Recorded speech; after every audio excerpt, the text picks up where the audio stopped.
Hello friends, स्वागत है आपका हमारे यूट्यूब चैनल पे। आज हम लोग पढ़ेंगे डीएलएड थर्ड सेमेस्टर का जो हम लोग पेपर सॉल्व कर रहे थे उसका सेकंड पार्ट। ठीक है, आज इसको हम लोग देखेंगे। उसके पहले हम बात कर लेते हैं अपने ऐप के बारे में। जैसा आप लोगों को पता है, मैं बार बार अपने वीडियो में आप लोग को बता रही हूँ कि ये हमारा ऐप है, ये हमारे ऐप का लोगो है जो आप स्क्रीन पर देख रहे हैं। ठीक है, आप स्क्रीन पर देख रहे हैं इसको। आप इस ऐप को डाउनलोड कर सकते हैं, आप इस ऐप को डाउनलोड कर सकते हैं। इस ऐप पर आपको डीएलएड से रिलेटेड या टीचिंग से रिलेटेड हम कह सकते हैं सारे प्रीवियस ईयर क्वेश्चन पेपर, सारे प्रीवियस ईयर बुक्स, ठीक है, और साथ ही साथ इस ऐप के ऊपर आपको पेड कोर्स भी मिल जाएगा। ठीक है, आपको पेड कोर्स भी मिल जाएगा। प्रेजेंट टाइम में फोर्थ सेमेस्टर का पेड कोर्स आपको मैथ और एसएसटी का मिल जाएगा। ठीक है, मैथ और एसएसटी का मिल जाएगा। ये कोर्स आप अगर अलग अलग लेना चाहते हैं तो आप इसको अलग अलग परचेज कर सकते हैं, और अगर आप इस दोनों को लेना चाहते हैं तो इसको कॉम्बो कोर्स आपको बड़े आसानी से मिल जाएगा। ठीक है, अगर आपको कोई दिक्कत हो रही है इससे रिलेटेड तो आप जब इस ऐप को डाउनलोड करेंगे तो वहां पर आपको हमारा नंबर मिल जाएगा। ठीक है, आप हमें व्हाट्सएप कर सकते हैं, और साथ ही साथ आप इस ऐप को अपने फ्रेंड्स में, जो आपके डीएलएड करने वाले फ्रेंड हैं, उनको शेयर करिए। और दूसरी चीज मैं आपको इन्फॉर्म कर देना चाहती हूँ कि 1 जून से, ठीक है, 1 जून से हमारा टेट का नया बैच स्टार्ट होने वाला है। अगर आप इंटरेस्टेड हैं तो आप इसमें खुद को एनरोल कर सकते हैं। ठीक है, तो चलिए स्टार्ट करते हैं आज की हम क्लास। देखिए, 10 तक का क्वेश्चन हम लोगों ने इसके प्रीवियस वीडियो में देख लिया है। 1 से 10 तक का जो वस्तुनिष्ठ क्वेश्चन होता है, ऑप्शनल जो था, वो हम लोगों ने देख लिया। आज हम लोग देखेंगे 11वें क्वेश्चन से। जो आज का हमारा पहला क्वेश्चन है, यानी कि क्वेश्चन पेपर के अकॉर्डिंग तो 11वां है, वैसे तो आज के वीडियो के अकॉर्डिंग पहला है। ठीक है, तो आज का जो हमारा पहला क्वेश्चन है वो पूछा गया है संसद से। तो लिखा गया है संसद का उच्च या द्वितीय सदन है, संसद का उच्च या द्वितीय सदन है। ठीक है, देखिए आप लोग को पता होगा तो संसद के कितने अंग होते हैं? संसद के 3 अंग होते हैं। संसद के कितने अंग होते हैं? संसद के 3 अंग होते हैं। कौन कौन होता है? लोकसभा होता है, लोकसभा। दूसरा क्या होता है? राज्यसभा होता है। और हमारा तीसरा क्या होता है? देखिए, तीसरे कोई सभा नहीं होती है, 2 ही सदन होता है, लोकसभा और राज्यसभा। तीसरे जो इसके पूरक के रूप में काम करते हैं वो होते हैं राष्ट्रपति। ठीक है, राष्ट्रपति। अब आप इस लोकसभा को पढ़िए। लोक, और एक इसी तरीके से अगर आप होमोफोन वर्ड्स को देखेंगे तो एक आपको शब्द मिलेगा लोग। ठीक है, लोग। ठीक है, यानी कि जब हम कहें जनता का प्रतिनिधित्व करने की बात, ठीक है, जनता की प्रतिनिधित्व करने की बात, तो लोकसभा आ जाता है। ठीक है, कैसे? मैं आपको एक ट्रिक के थ्रू समझा रही हूँ, उस पर बहुत ज्यादा आप देखिए समझने की बस कोशिश करिएगा। क्योंकि लोकसभा के सदस्यों का चुनाव प्रत्यक्ष रूप से होता है, लोगों के द्वारा चुन करके जाते हैं। ठीक है, तो एक एक आदमी को हम रख लेते हैं, ऐसे चुन करके जाते हैं, लोगों के द्वारा चुन करके जाते हैं, तो इसलिए लोकसभा का चुनाव हो गया। ठीक है, आप कभी राज्यसभा के सदस्यों का चुनाव नहीं करते हैं। ठीक, जैसे लोकसभा सदस्यों का चुनाव होता है वैसे राज्यसभा के सदस्यों का चुनाव नहीं होता है। राज्यसभा के सदस्यों का चुनाव कैसे होता है? ये चुनाव होता है जो एक कह सकते हैं कि हायर लेवल पे रहते हैं। ठीक है, उनके माध्यम से, उनके थ्रू से इनका चुनाव किया जाता है। जो किसी पोस्ट पे रहते हैं वो इनका चुनाव करते हैं, और प्रति दूसरे वर्ष इनके सदस्य क्या होते हैं? रिटायर होते हैं। तो इसलिए ये चुनाव हमें पता नहीं चल पाता है। तो मान लीजिए किसी राज्य में एक आदमी का चुनाव हुआ, एक राज्यसभा सदस्य का चुनाव हुआ, कहीं 2 सदस्यों का चुनाव हुआ, इसलिए पता नहीं चल पाता है। ठीक है, और ये हम अप्रत्यक्ष रूप से करते हैं। ठीक, तो इसके बारे में हमें बहुत पता नहीं चलता। ठीक है, अब यहाँ देखिए लोक, ठीक है, लोक से लोक समझिए और राज्य से राज्य समझिए। ठीक है, तो लोक क्या होते हैं? छोटे होते हैं, तो इसको आप छोटा सदन मान लीजिए। ठीक है, छोटा सदन मतलब आप इसको निम्न सदन मान लीजिए, निम्न सदन। और राज्य क्या होता है? बड़ा होता है ना। हमारे कंपेरिजन में हम इतने बड़े से हैं और राज्य इतना बड़ा सा है। ठीक है, तो राज्यसभा को हम क्या कहेंगे? उच्च सदन कहते हैं। क्या कहते हैं? उच्च सदन कहते हैं। तो हमारा क्वेश्चन यही था कि संसद का उच्च सदन या द्वितीय सदन किसे कहते हैं? तो राज्यसभा को संसद का उच्च सदन या द्वितीय सदन कहते हैं। ये हमारे संविधान के अनुच्छेद 80 में इसका वर्णन है। ठीक है, चलिए आज के नेक्स्ट क्वेश्चन पे आ जाते हैं। तो अगला हमारा क्वेश्चन है, राष्ट्रपति पद के नामांकन के लिए कितने प्रस्तावक और कितने अनुमोदकों की आवश्यकता होती है? ठीक है, ये क्वेश्चन आपको सुन के ऐसे ही उड़ गया होगा, प्रस्तावक और अनुमोदक क्या होता है। ठीक, तो चलिए हम बता देते हैं। देखिए, किसी भी चुनाव के लिए, भारत में किसी भी चुनाव के लिए हमारी जो अनिवार्य योग्यता होती है ना, उसमें पहली हमारी योग्यता होती है भारत का नागरिक। क्या होता है? भारत का नागरिक होना। ठीक, आप कोई भी चुनाव देखिए, पहला चीज। दूसरा क्या होता है? पागल दिवालिया ना हो। ठीक है, पागल और दिवालिया, पागल और दिवालिया दोनों में अंतर समझते हैं आप लोग? पागल का मतलब मेंटली पागल, और दिवालिया मतलब कि किसी बैंक से बैंकक्रप्ट ना हो। ठीक है, मतलब किसी बैंक से खूब ज्यादा उधार ना हो, किसी बैंक का पैसा लेके ना भाग गया हो। ठीक, इसके बाद, इन दोनों के बाद जो पोस्ट होते हैं, उनका हर पोस्ट का एक अलग अलग रूटीन हो जाता है उम्र के अकॉर्डिंग। ठीक है, उम्र बदलते रहते हैं। ठीक, इसके साथ अब मान लीजिए कि हम तो भारत के नागरिक हैं, पागल दिवालिया नहीं है, हमारा उम्र भी राष्ट्रपति पद के लिए हो चुका है। ठीक है, तो इसके बाद भी हम चुनाव नहीं लड़ सकते। क्यों नहीं लड़ सकते हैं? क्योंकि जो प्रस्तावक और अनुमोदक होते हैं, ये संसद के सदस्य होते हैं। प्रस्तावक और अनुमोदक क्या होते हैं? संसद के सदस्य होते हैं। प्रस्तावक मतलब होता है कि कोई आपका नाम प्रस्तुत करे। ठीक है, कोई आपका नाम प्रस्तुत करे, या प्रस्तुतकर्ता हम किसी को कह सकते हैं। और अनुमोदक मतलब होते हैं समर्थक। क्या होते हैं? समर्थक। जैसे आप जब क्लास 5th 6th में रहे होंगे ना, तो उस टाइम क्या होता था, जब हम लोग छोटे थे, तो मॉनिटर के लिए मैम लोग, जो क्लास टीचर होती थी, वो पूछती थी कि कौन चाहता है कि ये क्लास मॉनिटर बना दिया जाए। ठीक है, तो कुछ बच्चे बोलते थे कि मैम मैं चाहता हूँ, मैं चाहता हूँ। और कौन चाहता है? तो कुछ बोलते थे हाँ हाँ मैं भी चाहता हूँ, मैं भी चाहता हूँ। ठीक है, तो इस तरीके से क्या होता था कि कुछ बच्चे हमारे नाम को बोलते थे कि हाँ मैं इनको चाहता हूँ कि ये प्रस्तावक हो, मतलब ये हमारे क्लास का मॉनिटर हो, और कुछ बच्चे उनके समर्थन में आगे आ जाते थे।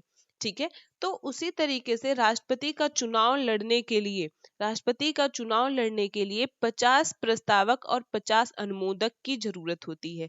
यानी कि अगर आप राष्ट्रपति का चुनाव लड़ना चाहते हैं, तो राज्यसभा और लोकसभा से 100 लोग आपके समर्थन में होने चाहिए। 100 लोग आपको जानने चाहिए कि जो संसद है, संसद के दोनों सदनों में कम से कम 100 लोग आपको जाने। ठीक है, ये हमारे लिए थोड़ा मुमकिन हो जाता है, हमें तो एक भी सांसद नहीं जानते होंगे। ठीक है, तो 100 सांसद आपके जेब में होने चाहिए, तब आप राष्ट्रपति का चुनाव लड़ सकती हैं। 50 लोग कहेंगे कि हम प्रणब मुखर्जी को लड़ाना चाहते हैं, और 50 कहेंगे हाँ हाँ हम इनका समर्थन करते हैं। ठीक है, तो इस तरीके से राष्ट्रपति के चुनाव के लिए 50 प्रस्तावक और 50 अनुमोदक की जरूरत होती है। आप हमें कमेंट में बताएंगे कि प्रेजेंट टाइम में भारत के राष्ट्रपति कौन है। ठीक है, चलिए नेक्स्ट क्वेश्चन पे आ जाते हैं। तो आज का हमारा अगला क्वेश्चन है, देश का सबसे बड़ा राष्ट्रीयकृत प्रतिष्ठान क्या है?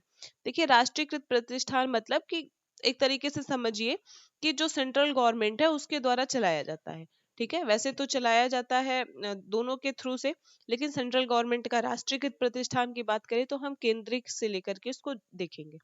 ठीक, देखिए आप लोग को पता होगा कि आप चाहे वायु परिवहन की बात करें, चाहे जल परिवहन की बात करें, ठीक है, तो दोनों का जो किराया होता है ना, बहुत महंगा होता है कि नहीं होता है? होता है, बिल्कुल।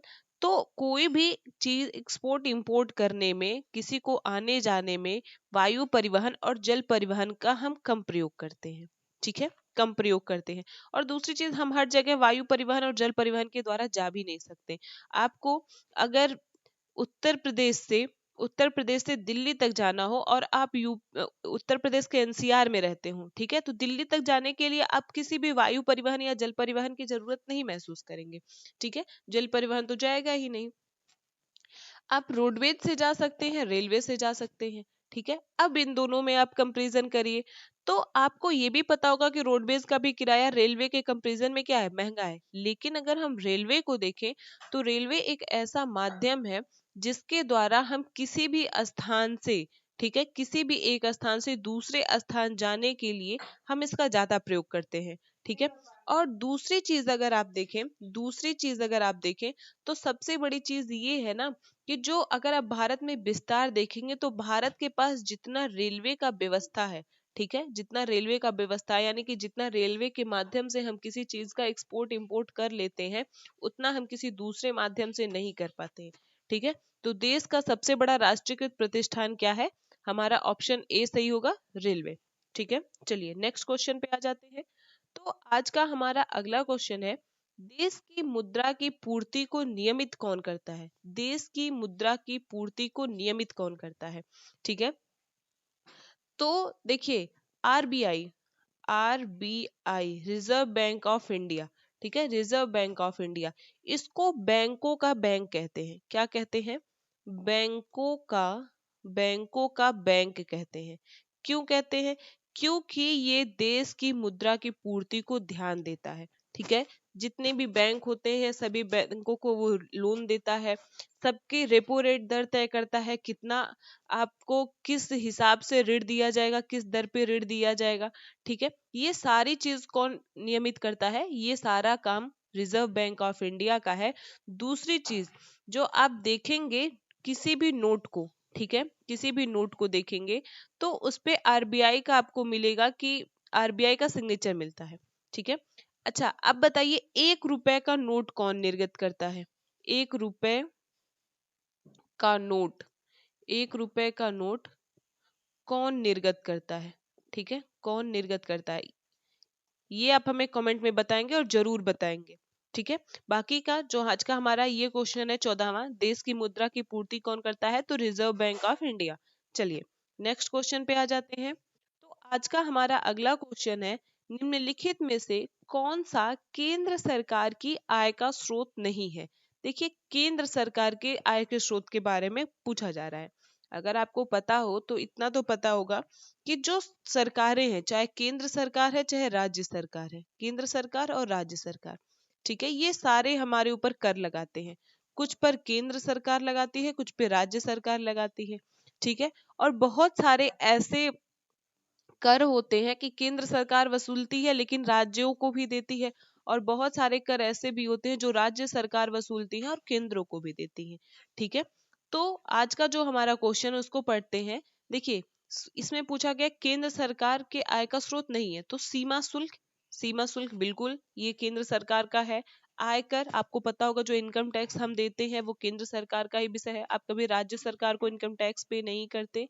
भू राजस्व, ठीक है, भू राजस्व एक ऐसा ऐसा कह सकते हैं कर है जो हम केंद्र सरकार को नहीं देते बल्कि किसे देते हैं? राज्य सरकार को देते हैं। तो इस तरीके से आज के क्वेश्चन का हमारा आंसर सी सही होगा, भू राजस्व, ठीक है। चलिए नेक्स्ट क्वेश्चन पे आ जाते हैं। तो आज का हमारा अगला क्वेश्चन है, मनसबदारी प्रथा, मनसबदारी प्रथा का प्रचलन, मनसबदारी प्रथा का प्रचलन किस काल में तथा किसके द्वारा हुआ? ठीक, तो पहला इतना जानिए कि मनसबदारी प्रथा थी क्या? मनसबदारी प्रथा ही जागीरदारी प्रथा थी, जागीरदारी प्रथा, इसी को कन्वर्ट करके मनसबदारी कर दिया गया था, यानी कि उच्च ओहदा कह सकते हैं, उच्च पद कह सकते हैं, ठीक है। मान लीजिए कि ये पूरा का पूरा साम्राज्य है, इसके छोटे छोटे प्रांत हैं, ठीक है। तो इन प्रांतों में अब हर जगह राजा तो नहीं पहुंच सकता, इन प्रांतों को किसी को 2 प्रांत, किसी को 1 प्रांत, किसी को 3 प्रांत ऐसे करके दे दिया गया। तो ये इस प्रांतों पर क्या करते थे? मनसबदार देख रेख करते थे, यहाँ राजस्व वसूलते थे, सबको देते थे, ठीक है, मतलब सारा व्यवस्था उस प्रांतों का वही मनसबदार के हाथों में रहता था। तो यही होता था मनसबदारी प्रथा, ठीक है। इसका जो प्रचलन है, इसका जो प्रचलन है ये मुगल काल में हुआ, ठीक है। कब ये प्रारंभ हुआ था? तो इसका प्रचलन काल में मुगल काल में प्रचलन हुआ, ठीक है, मुगल काल में प्रचलन हुआ। दूसरी चीज आप इसके बारे में देख लीजिए, तो इसका जो शुरुआत है उसको अकबर ने किया था, ठीक है, अकबर ने प्रारंभ किया, अकबर ने प्रारंभ किया। कब प्रारंभ किया था? तो ऑप्शन भी देख लीजिए, 1566 ईस्वी में, 1566 ईस्वी में अकबर ने मनसबदारी प्रथा को शुरू किया, ठीक है। चलिए नेक्स्ट क्वेश्चन पे आ जाते हैं। तो आज का हमारा अगला क्वेश्चन है, शिवाजी द्वारा लगाए गए 2 करों के नाम लिखिए। तो शिवाजी द्वारा लगाए गए 2 कर जो हैं वो बहुत ही कह सकते हैं कि आप लोग महत्वपूर्ण समझते होंगे इसको, क्योंकि ये हर एग्जाम में लगभग पूछा जाता है। ठीक है, जिसमें 2 नाम आते हैं, चौथ और सरदेश मुखी। ठीक है, चौथ और सरदेश मुखी। चौथ क्या होता था, तो ये मराठा सरकार द्वारा, ठीक है, यानी कि शिवाजी द्वारा दूसरे शासकों से, दूसरे शासकों से सुरक्षा के लिए लिया जाता था। सुरक्षा, दूसरे शासकों से सुरक्षा के लिए। ठीक है, यानी कि अगर मान लीजिए कि एक राजा है, ठीक है, तो ये अगर शिवाजी को कर नहीं देगा ना, तो अगर इस पे कोई दूसरा राजा अटैक करेगा तो शिवाजी उसकी रक्षा नहीं करेंगे। और अगर वो चौथ कर दे देता है तो शिवाजी उससे लड़ाई करेंगे दूसरे वाले राजा से, और इस राजा का क्या करेंगे, बचाव करेंगे। ठीक है, तो ये इस तरीके से एक शासक जो था वो शिवाजी को देता था, वो ताकि दूसरे शासकों से शिवाजी उस राजा की रक्षा कर सके। ठीक है, सरदेशमुखी कर क्या था, तो ये कर था मराठा क्षेत्र के शासकों से लिया जाता था, शासकों से लिया जाता था। ठीक है, तो ये हो गया सरदेशमुखी। ठीक, आपको 2 कर याद रखना है, शिवाजी द्वारा लगाए गए 2 कर, तो चौथ और सरदेशमुखी। चलिए नेक्स्ट क्वेश्चन पे आ जाते हैं। तो आज का हमारा अगला क्वेश्चन है, राज्य हड़प नीति को लागू करने वाला गवर्नर जनरल कौन था। ठीक है, तो पहला चीज जानिए कि राज्य हड़प नीति क्या थी। राज्य हड़प नीति थी कि जिस राज्य का कोई उत्तराधिकारी नहीं होता था, उत्तराधिकारी नहीं होता था, उसे या उस राज्य को British east India company, British east India company, east India company अपने कब्जे में ले लेती थी, अपने कब्जे में ले लेती थी। ठीक है, अपने कब्जे में ले लेती थी। ठीक है, और इसको लागू करने का जो काम किया वो लॉर्ड डलहौजी ने किया था। किसने किया था, एक मिनट, ये हमने गलत कर दिया, सही से लिख देते हैं।